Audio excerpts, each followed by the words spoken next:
Hello everyone and welcome back to my channel. Today I'm going to be teaching you guys how to make a vegan quiche. Oh my goodness, this one is delicious. You're definitely going to want to stick around. So you're going to need some veggies of your choice, some cheese of your choice of course, puff pastry, just egg, 1 liquid carton, plant milk of your choice, a cake pan, and let's get into it. So first things first, for your puff pastry, it needs to sit out for 30 minutes to an hour before you're ready to start this recipe. And then your oven, you're going to preheat it to 350 degrees. So after you've done all that and you've finally diced your veggies of your choice, you're going to put your puff pastry into your pan. Some people would like to just cut it to fit the shape of the pan, but me, however, I wanted the little pieces to stick out of the top so I could see how flaky they were and just to give it a nicer look. So here I'm just mixing the just egg with some milk and then all of the veggies and mixing that up. And for your seasonings, go ahead and go in with whatever seasonings that you like.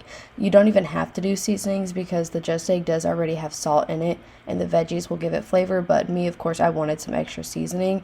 And so what I did was I used some nutritional yeast, I used black pepper, I used onion powder, and salt. If you've been vegan for a long time, you know that nutritional yeast is one of those things that was really hard to like at first, but now that you've been a vegan for a while, it's like you cannot live without it and you just add it to everything. I mean, that's how it is for me at least.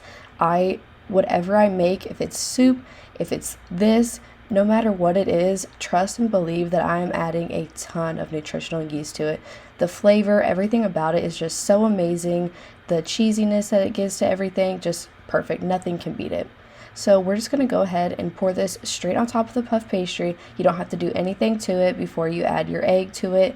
This is super simple, way easier than it looks. So after everything's in there, I'm just finishing it off with a little more cheese, and then I did go ahead and also add some Parmesan on top and some parsley flakes just to make it look a little bit prettier. We're popping it in the oven. This is going to go in here for anywhere between 30 minutes to an hour, depending on your oven. But mine, I wanted it to get the puff pastry a little more crispy and flaky, so I went ahead and baked mine for an hour, and it turned out so delicious, literally 10 out of 10.